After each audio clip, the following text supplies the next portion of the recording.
Salut praticien, j'espère que tu vas bien. Alors dans cette vidéo, dans cette petite vidéo, je vais te dire pourquoi 90% des thérapeutes et des praticiens bien-être ne vivent pas encore de leur cabinet, n'arrivent pas à développer leur activité assez pour en vivre. Et surtout, comment éviter ces erreurs. Alors, moi je suis Salim Bouterfas, je suis considéré comme un passeur, comme une étincelle sur le chemin des thérapeutes et des praticiens qui veulent se développer. Je suis également le fondateur du programme Impact Illimité. Si c'est quelque chose qui t'intéresse, si aujourd'hui tu as envie de développer ton activité sans forcément avoir à renier ta nature, ta singularité ou ton passé, tu peux faire un tour sur impactillimité.fr, tu auras toutes les informations. Alors, quelle est la première erreur, l'erreur fatale qui a raison des 90 ou 95% des thérapeutes qui sont sur le marché aujourd'hui? La première et la plus grande et la plus grosse raison qui fait que les thérapeutes échouent, c'est exactement la même qui fait que les consultants viennent te voir en cabinet, c'est la peur d'être soi. La peur d'être soi, c'est quoi exactement? C'est la peur d'assumer sa singularité. Il y a une petite erreur, singulariser. C'est la peur d'assumer sa singularité. Ça veut dire quoi? Ça veut dire que on est normalisé, on est tamisé, on ressemble à tous les thérapeutes. C'est un constat que tu peux faire d'ailleurs toi-même. Quand tu regardes la communication des thérapeutes sur Internet, tu vas te rendre compte que euh, tous les thérapeutes quasiment se ressemblent et ne sont pas du tout singuliers. Alors on entend très souvent, depuis quelques années, quelques dizaines d'années ou même quelques siècles, cette assertion qui voudrait qu'il faut être soi-même. Elle est très très juste, cette assertion. Sauf que quand on vient à développer son activité, quand on sort de l'école, quand on est diplômé, quand on est certifié, et qu'on rentre sur le marché, on fait abstraction, on fait fi de ce qu'on est finalement et de son passif, de sa singularité. Et ça produit quoi? Ça produit un thérapeute et un praticien bien-être ou une praticienne bien-être qui va s'adresser à tout le monde parce qu'il ne sait pas lui-même singulariser dans sa communication, donc il va être très générique, il va s'adresser à tout le monde. Et puis, il y a quelque chose qui va d'un peu pernicieux et d'un peu trash qui va arriver dans le parcours du thérapeute, c'est qu'il va être dans une continuité, dans le changement. Ça veut dire que le fait justement de se former, de changer de vie, de parcours de vie et d'arriver à la thérapie, au cabinet, bien-être, c'est déjà un changement. Mais le souci, c'est que quand on ne développe pas son activité et qu'on commet ces erreurs-là, ce qui arrive, c'est se retrouve dans une continuité de mal-être. Et c'est comme si on était quelque part, on est piégé dans ce cabinet, on n'arrive pas à se développer, le rêve qui se cache derrière ce rêve qui nous propulse dans le développement de notre activité, et qui nous assoit et nous conforte dans notre choix de vie, est en train de tout doucement en fait s'éroder, et on se retrouve finalement à être dans une situation parfois beaucoup plus précaire que la précédente situation qu'on a fui. Et puis troisième chose, c'est qu'on aura tendance à renier ou voiler son passé. Alors quand je dis passé, je ne parle pas des expériences négatives du passé, dans le sens émotionnel, mais c'est comme si, en rentrant sur le marché de thérapeute, on gommait un petit peu ce qui dépasse, et on se dit qu'il faut être absolument lisse, euh, avec, parce que c'est une croyance qu'on a. On se dit il faut que je travaille avec le maximum de personnes, parce que mon outil thérapeutique me permet d'accompagner un maximum de personnes, donc nécessairement, je vais, comme tu sais, quand tu vends une maison, quand tu veux acheter une maison, ben, généralement, ce qu'on conseille, c'est de rendre la maison la plus neutre possible pour que le maximum de personnes puissent s'y projeter. Et c'est un petit peu de cette logique-là dans laquelle on tombe, et c'est une grave erreur parce que ça ne te permet pas justement de te déployer et de kiffer ce que tu fais et d'en faire justement ta rampe de lancement. Ça, je t'en parlerai justement à la fin de cette vidéo où je vais aborder les solutions qui s'offrent à toi justement pour ne plus tomber dans ces erreurs-là. Alors, quelle est la deuxième erreur qu'on fait? La première, c'est justement de ne pas assumer ses propres valeurs. Je parle d'assumer ses propres valeurs de manière publique. Euh, et puis la deuxième erreur, c'est qu'en face, on a les autres, en guillemets. Alors, on est dans la croyance, la pure croyance, l'idée qu'on se fait des autres. En PNL, on parle souvent du territoire et de la carte, que le territoire ne correspond pas forcément à la carte. Ce qu'on s'imagine finalement, la perception qu'on a de la réalité, n'est pas réellement cette réalité, c'est une perception. Et dans ce désir de développer son activité, on est freiné très souvent par les perceptions qu'on a des autres, le regard hypothétique des autres, le regard des autres, le regard de soi également. On a peur d'être jugé, d'être jaugé, d'être sous-pesé, puisqu'on est des prestataires sur Internet et qu'il y a des milliers de prestataires qui nous ressemblent, donc forcément on se met dans une posture de comparaison, donc on va être comparé aux autres, et ça nous contraint intérieurement à faire preuve de beaucoup plus d'efforts, et ça nous pousse très très souvent, ça pousse beaucoup de thérapeutes d'ailleurs à continuer à se former, sans arrêt, sans cesse, dans une éternelle quête de connaissances pour quelque part être le ou la mieux formée possible. Et tout ça n'est pas forcément conditionné par le besoin d'avoir des outils efficaces, mais plutôt, et c'est quelque chose qu'on ne s'avoue pas ou qu'on n'avoue pas aux autres, c'est quelque chose, en fait c'est la peur finalement de ne pas être à la hauteur. La hauteur de quoi? Eh bien, à la hauteur de ce hypothétiquement attendent les gens de nous en tant que thérapeute, en tant que consultant. On tombe aussi dans le perfectionnisme, hein, qui est le versant de la peur, hein, c'est le masque de la peur, le perfectionnisme, le fait de vouloir que ce soit parfait, tout parfait, le cabinet parfait, la connaissance parfaite, et c'est un travers aussi dans lequel tombent énormément de thérapeutes et de praticiens.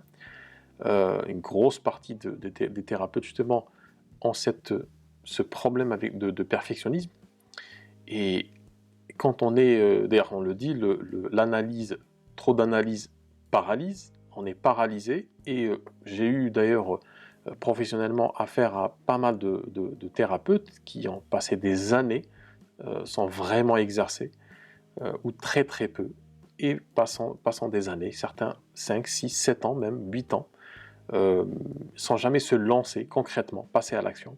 Et qu'est-ce qu'ils font en fait en attendant? Ben, ils vont se former, continuer à se former, à perfectionner leurs connaissances.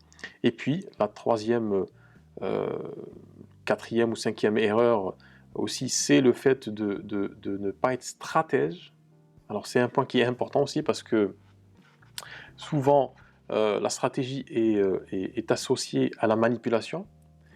Et c'est pour cette raison d'ailleurs que les thérapeutes ont du mal avec le marketing, parce qu'ils pensent que c'est une stratégie de manipulation. Ça reste une croyance, parce que le marketing, qu'est-ce que c'est finalement? Ce n'est qu'une caisse de résonance, c'est une forme de tambour finalement qu'on va battre pour faire du bruit. Alors faire du bruit sur quoi? Sur sa singularité. Le premier point que j'ai abordé, c'est qui on est pour nos praticiens, qui on est pour nous-mêmes, et quelle est notre posture de thérapeute. Est-ce qu'on est au centre finalement de notre activité? Et le fait de rejeter toute forme de stratégie est un non-sens, parce que la thérapie en elle-même est une stratégie pour arriver à un résultat, à un bien-être.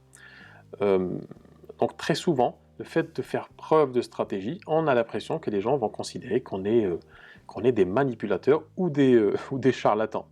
Alors la troisième et la dernière erreur, justement, ça tombe bien, c'est le marketing de l'espoir. C'est quoi le marketing de l'espoir? C'est d'espérer que tout va se faire tout seul, tout va se concrétiser tout seul. Alors comment ça se met en place, cette stratégie de l'espoir? C'est que on va ouvrir, donc on va faire on va terminer sa certification, on va être diplômé, certifié plutôt, et puis on va commencer à chercher un cabinet à mi-temps au début, un cabinet partagé. Donc c'est des actions qui sont concrètes, qu'on s'entend bien sur cette question, c'est des actions qui sont concrètes. Ensuite, on va peut-être faire un site internet, le faire soi-même ou déléguer la création de ce site internet à un prestataire. Ensuite, on va faire des cartes de visite, on va imprimer des cartes de visite, on va poser sa plaque sur le cabinet, on va s'investir, donc on investit du temps et de l'argent dans tout ça. Le problème, c'est qu'il n'y a aucune stratégie derrière tout ça, on ne sait pas ce que ça donne, et on part de la croyance, du principe que ça va le faire tout seul, parce que j'ai tous les éléments qui sont mis en place, et c'est un gros problème. Pourquoi? Parce qu'il n'y a pas de stratégie, et ces éléments-là ne sont pas réellement stratégiques, ce ne sont juste que des outils qu'on met en place, mais l'outil ne remplace jamais la stratégie.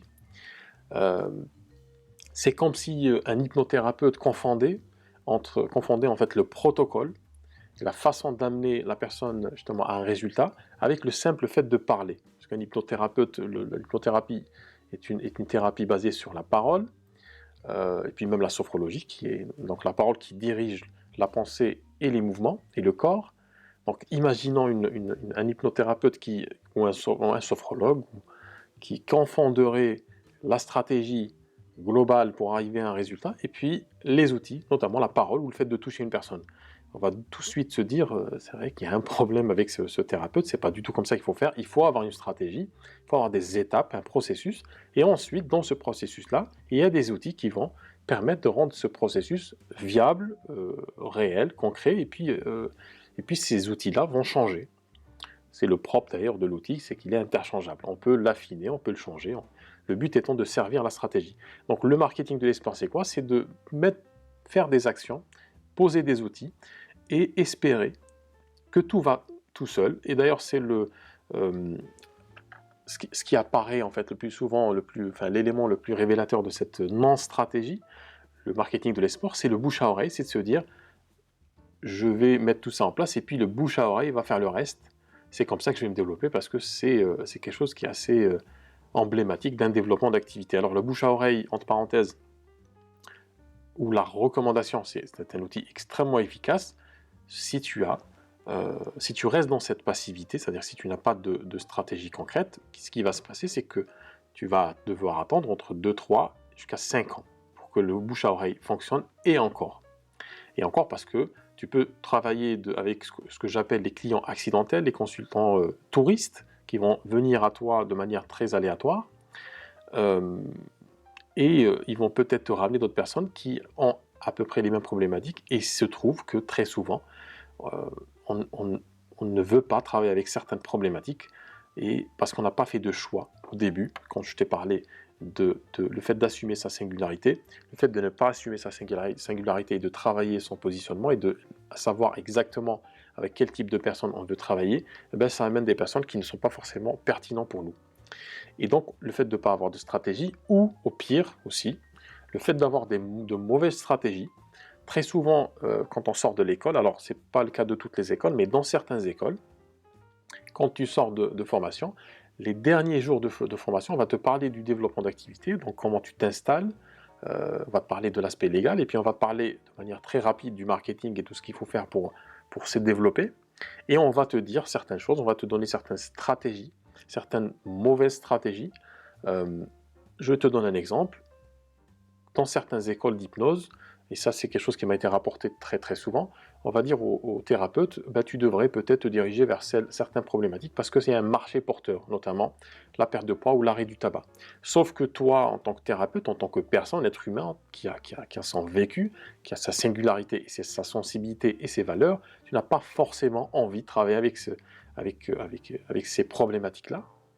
Et étant donné que tu n'as pas assez de connaissances, tu vas suivre ce conseil-là et tu vas donc te retrouver à promouvoir des offres qui ne te correspondent pas, et c'est affreux de faire ça parce que c'est quelque chose qui va, en faisant ça, tu vas finalement te retrouver coincé dans ces offres, et ça se ressent dans ta communication, ça se ressent que tu fais ça de manière stratégique, c'est-à-dire la stratégie va apparaître clairement que tu es en train de... Et tu retombes, du coup, tu tombes dans ce travers-là que tu essaies de fuir, le fait de ne pas vouloir être trop marchand ou trop vendeur.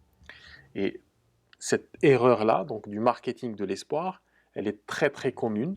Elle est commune quasiment à 90 à 95% des thérapeutes qui se développent, parce qu'ils vont soit attendre que ça se fasse tout seul, soit ils vont emprunter d'autres stratégies qui ne leur appartiennent pas, qui ne sont pas adaptées à leur personnalité, à leur pratique et à leur contexte. Ça peut être, comme je te disais, je t'ai donné un exemple des écoles, certaines écoles, et puis il y a aussi l'exemple du fait de copier son concurrent et de penser que copier son concurrent est une bonne chose parce que on va copier ce qui marche. Alors, petite parenthèse aussi, et que soit le thérapeute qu'on copie effectivement travaille, arrive à vivre de son activité, et auquel cas c'est impertinent de copier sa stratégie parce qu'elle correspond à sa stratégie à lui. à sa singularité à lui. Et puis, dans le pire des cas, c'est qu'on copie une stratégie d'une personne qu'on pense qu'elle vit de son activité, alors que ce n'est pas le cas. Alors, il y a beaucoup de personnes aussi qui ont beaucoup de présence sur Internet, mais qui ne travaillent pas encore assez. Et étant justement accompagnateur des praticiens, c'est quelque chose que je vois de l'autre côté, qu'on ne voit pas publiquement. J'ai accompagné pas mal de personnes qui sont très connues d'ailleurs, personnes qui sont très connues et qui ont du mal à développer leur activité. Alors tu vas me dire, oui, comment ça se fait qu'ils soient connus, qu'ils ne travaillent pas? Ils sont connus parce que ça peut être par accident, ça peut être parce ils ont écrit des livres, parce qu'ils ont été interviewés, parce qu'il y a quelque chose qui a fait qu'ils sont connus, c'est-à-dire qu'ils ont une présence, une trace sur Internet, une empreinte, mais ça ne veut pas dire forcément que ces gens-là travaillent ou vivent pleinement de leur activité. Alors comment sortir de ces erreurs-là, de ces 3 erreurs-là, simplement et sans prise de tête? Il y a 4 étapes. Si tu veux aujourd'hui, si tu estimes que tu fais partie de cette grande majorité de thérapeutes qui n'arrivent pas encore à vivre de son activité, sans forcément ou sans jamais se renier, il y a 4 étapes. Alors quelles sont ces étapes pour réussir? Ce que j'appelle la chronologie de la réussite. La première étape, c'est d'assumer ta singularité, ta sensibilité, ta personnalité, ton caractère. C'est pas du tout antinomique avec le développement d'une activité commerciale. C'est d'ailleurs le point le plus important.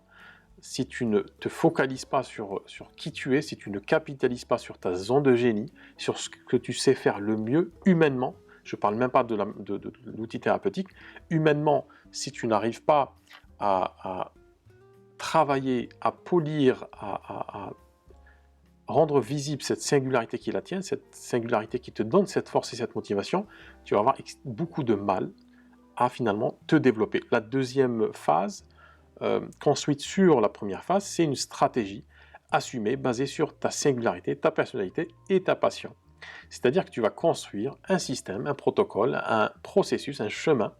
On peut l'appeler comme on veut, mais c'est la même idée, c'est le chemin ou un espace dans lequel les personnes qui ont besoin de tes compétences et de ta bienveillance vont te voir, tu vas te rendre visible à ces personnes-là, et ces personnes-là vont se dire, tiens, cette personne répond exactement à mon besoin et j'ai envie de travailler avec cette personne-là parce qu'il y a quelque chose chez elle qui est différent. Elle ne ressemble pas aux autres, c'est quelqu'un qui est affirmé et tu sais que très souvent les personnes qui sont dans un mal-être cherchent à être très souvent avec des personnes qui s'affirment, qui ne sont pas forcément dans un mal-être. On n'aime pas trop se complaire avec des gens qui ont les mêmes problèmes que nous. D'ailleurs, même si on râle beaucoup sur notre situation, on n'aime pas trop les gens qui râlent. La troisième étape importante, c'est aussi le fait de diffuser son message. Donc, assumer qui en est, construire une stratégie assumée, diffuser le message thérapeutique et le message humain. Alors, il y a 2 types de messages qu'on véhicule quand on est thérapeute. Il y a un message, le premier, donc j'aurais dû commencer par ça, c'est le message humain. C'est ce qu'on envoie comme signal humainement aux gens, à certaines personnes, pas toutes. Et puis aussi ce qu'on envoie comme message thérapeutique, et ça c'est le positionnement thérapeutique, qu'on doit absolument envoyer, tel un signal, à envoyer à des destinataires précis. On n'envoie pas à tout le monde, comme j'ai dit dans la première ou la deuxième slide, on n'envoie pas ce message à tout le monde parce que on n'est pas généraliste par essence, on est très clivant intérieurement, et ça je pense que tu peux le comprendre aisément. Intérieurement, on n'est pas lisse. Le langage qu'on utilise intérieurement est très différent du langage qu'on utilise extérieurement, socialement. Ça se comprend parce qu'on a tous des masques en société. C'est comme ça que l'être humain se évolue en groupe. Donc, après avoir assumé ta singularité et trouvé ton positionnement, ce que tu veux réellement faire, avec qui tu veux travailler, tu vas construire un espace dans lequel tu vas diffuser ton message, et ensuite, tu vas convertir les personnes qui s'approchent de plus en plus, qui créent du lien avec toi et que tu crées du lien avec eux, de ton espace pour les rendre finalement, pour les convertir en consultants. Ça veut dire quoi convertir en consultants? Ça veut dire les faire rentrer dans un chemin thérapeutique et toutes les premières étapes dont je t'ai parlé, ces premières étapes-là, finalement, vont pousser la personne. C'est un chemin finalement qui fait que la personne sait exactement qui s'adresse à elle et sait exactement si elle est capable, si elle a cette aptitude, cette capacité à l'aider dans sa problématique ou pas. Et tu vois que dans ce processus-là, on n'est plus dans le marketing on n'est plus dans une démarche aléatoire, de l'espoir.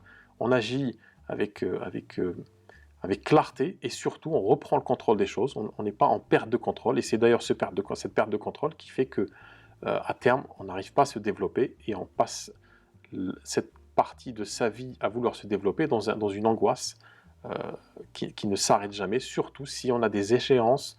Par exemple, tu peux être aujourd'hui dans une situation où tu arrives à la fin de tes droits, tu ne vas plus toucher le chômage, où tu dois changer de vie, tu dois déménager, donc tu as des impératifs, et si tu focalises justement, tu bâtis le développement de ton activité sur de l'espoir, c'est au même titre qu'une personne que tu accompagnerais et qui te dirait « ne t'inquiète pas, ça va passer tout seul ».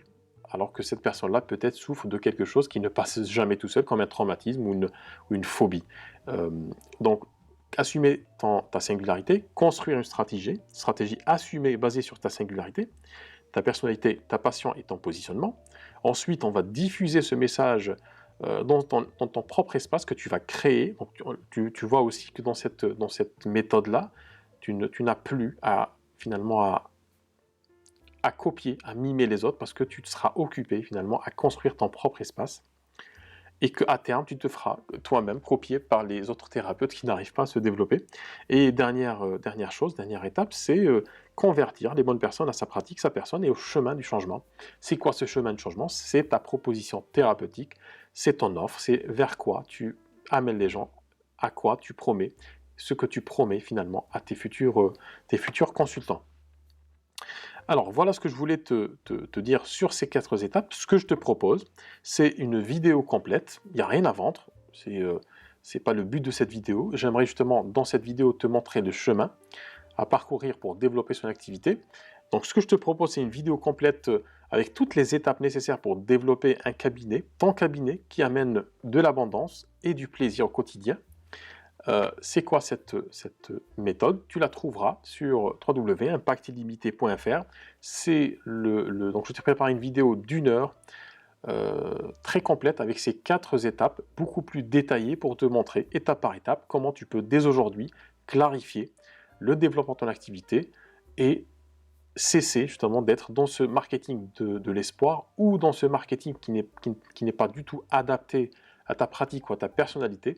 Et tu peux me croire que dans ces 4 étapes-là, tu n'auras absolument pas à vendre quoi que ce soit ou à devoir te transformer en commercial ou à compter sur les anciennes façons de faire, c'est-à-dire faire ton site internet, attendre que ça se passe, faire des cartes de visite, les distribuer de partout, aller sur les réseaux sociaux et inonder, spammer les comptes de tes amis, tes relations avec tes cartes de visite et tes publications du type « Regardez ce que je fais, ma pratique est géniale, prenez rendez-vous ». C'est des pratiques qui ne marchent pas. Et dans cette vidéo-là, je vais te présenter les 4 étapes concrètes qui font que tu vas commencer dès aujourd'hui. Dès l'accès à cette vidéo, dès la fin de cette vidéo, tu vas commencer à te poser les véritables questions et je pense que ça ne te laissera pas du tout indifférent ou indifférente. Voilà ce que je vais te dire dans cette vidéo. Si tu as besoin d'ailleurs de parler, de discuter du développement de ton activité, si tu te retrouves dans ce constat que je te fais, dans l'une de ces erreurs-là, tu peux me contacter en bas de cette vidéo, tu peux me laisser un message ou m'envoyer d'ailleurs un mail contact@lecoindespraticiens.fr et puis on pourrait d'ailleurs en discuter et c'est sans aucun engagement. Donc je te dis à tout de suite dans la vidéo, dans la conférence d'1 heure sur www.impactillimité.fr.